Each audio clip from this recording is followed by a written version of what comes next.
As we prepare to enter the 2025 hurricane season, what are local governments doing to prepare for another busy storm season? Well, we are joined now by Lee County's Public Safety Director Ben Abes to find out. Mr. Abes, welcome. Thanks for joining us. Thank you. So we know that Hurricanes Helene and Milton caused certainly easily tens of millions of dollars in damage to our community here in Lee County. What were the lessons learned for your team? So we're still going through a lot of the important lessons that we can take away from the last storm season. I think, one of the most important things as we go through each season, unfortunately, we've had a series of events here, starting with Ian in 2022, we had Adalia in 2023, and now we've got lessons from Helene and Milton. But what we've been able to see is that we've made incremental improvements after each season. And so a lot of our lessons learned have really been focused on the incremental improvements, how those have worked with each season, and what we can then take away to further improve. So for instance, communication and lessons learned from Ian on how we communicate with the public. We made significant changes. We've taken some lessons. There were improvements in this last hurricane season, how we communicated evacuations and recovery efforts. Those were, I think, more effective, but there's always ways that we can improve. Internally to the county, there's also a number of different things that we do each year. So for instance, we'll look at contracts and make sure that we have the right resources in place and properly contracted. We look at the performance of the existing systems with our employees, our internal processes like first push debris removal with Department of Transportation. All of these things we're doing as soon as a storm happens, but then we start to do an immediate look back to get those lessons learned. And so there are some small things that we're doing in the context of the larger plan, though. We're just doing incremental improvements off of the last 3 seasons. So we were talking earlier and you were excited about the expansion of the Public Safety Center. So I want you to tell me about that. And then I really want to talk about these new weather stations, these new tidal gauge sensors. Sure. You shared with me. So our Public Safety Center will open at the end of May. We're very excited. That's been a process that we started actually after Hurricane Irma in 2017. We started the planning process. It's a 37,000 square foot addition onto the existing Emergency Operations Center. And for the first time, we'll have almost all of our public safety assets and divisions under one roof. So in addition to having emergency management and the situation room where everybody comes together to manage disasters, we will have our Emergency Medical Services Administration and Training, our Communications Center. We are partnering with the Sheriff's Office to bring those centers together under one roof.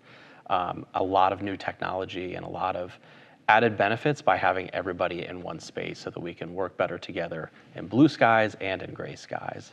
So talking about the new technology, why are these new weather stations important? What do they do? And then the tidal gauge sensors. So if you think about when we get storm warnings, we often get a very broad range of data. So they'll say, 4 to 8 feet or 5 to 9 feet of storm surge along the coast. And one of the things that complicates the ability to forecast and provide much more isolated or local information is the amount of data that's available to inform those models and the decision making.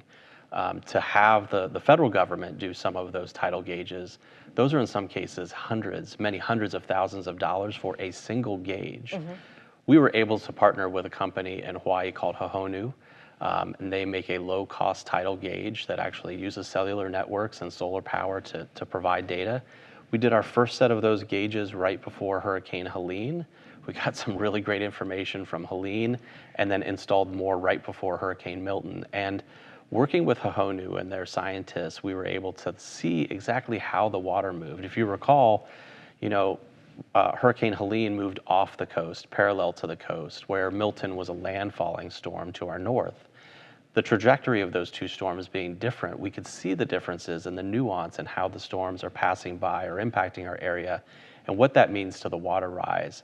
And so from a hyper-local standpoint, if you are on a barrier island, your impacts are very different than, say, if you're in downtown Fort Myers or Cape Coral, or maybe far inland along the Caloosahatchee River or the Orange River or some of the creeks and streams. We're now able to start gathering more data to better understand how the water is going to move in the community. And that helps us provide that data to not only the local community and public dashboards and interfaces, but also the Weather Service, local meteorologists. All of that data is available free of charge. We also started a project to expand the Weather STEM network, which is a network of weather stations in partnership with the Florida Division of Emergency Management.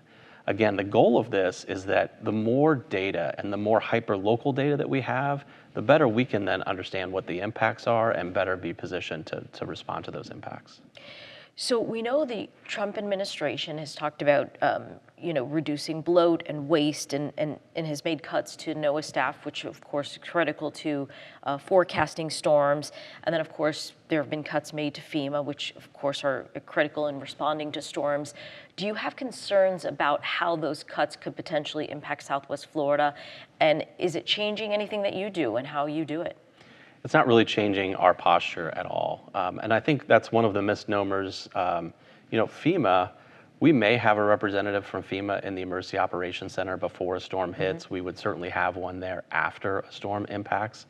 But we are prepared to respond to the needs of the community immediately post-disaster.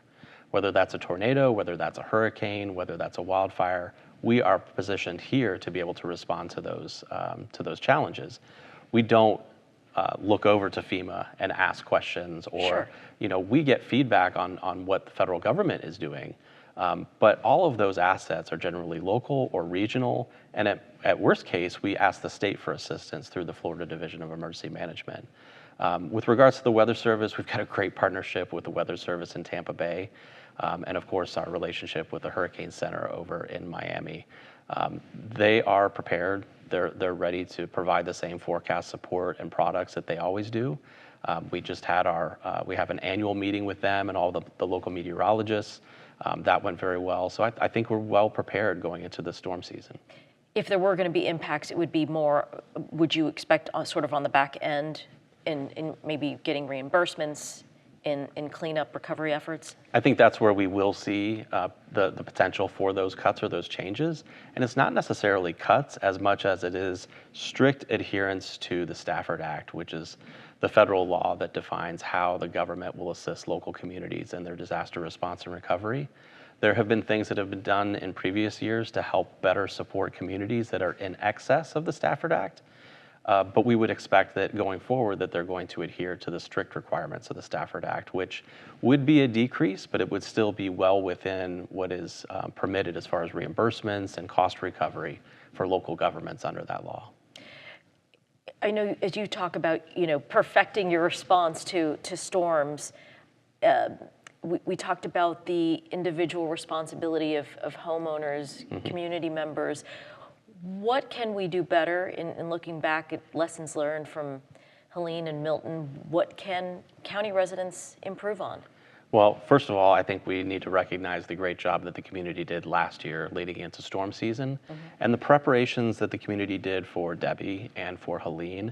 And then with Milton, when we called for evacuations, we had really good participation and adherence to the evacuation orders. So I want to thank the community, first of all, because to have them engaged and to be monitoring the local media and our social media channels, all of the resources, and to be moving when we asked them to move. When we asked them to evacuate, people evacuated, which meant that we were able to keep people safe, which is really important. A couple of things that are important going into this storm season: people should still continue to prepare just like they do every year. So that means having your emergency plan, having a place to go, having your emergency supply kit, all of those things that you would normally do.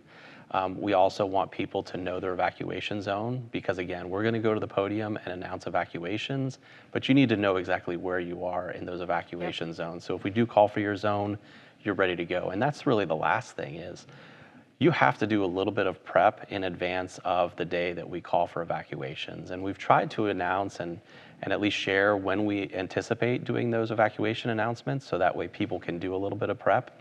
But doing things like bringing your trash cans in or loose items from your yard, you can do that a day ahead of time so that when we call for evacuations, you're not scrambling to get everything done before you hit the road to go to some place that's safe for you and your family. The other thing that I would encourage people to do is to look around your neighborhood, find the new people that are on your block, and share with them some of your experiences from the last few years. We have a lot of new residents in Southwest Florida, and some of those residents have never experienced a storm like we have experienced with Helene and Milton last year, with Ian in 2022. So I think it's really important that people in our community share those experiences so that the new members of our community understand the importance of being prepared. Mr. Abes, we so thank you for your time. Thank you very much.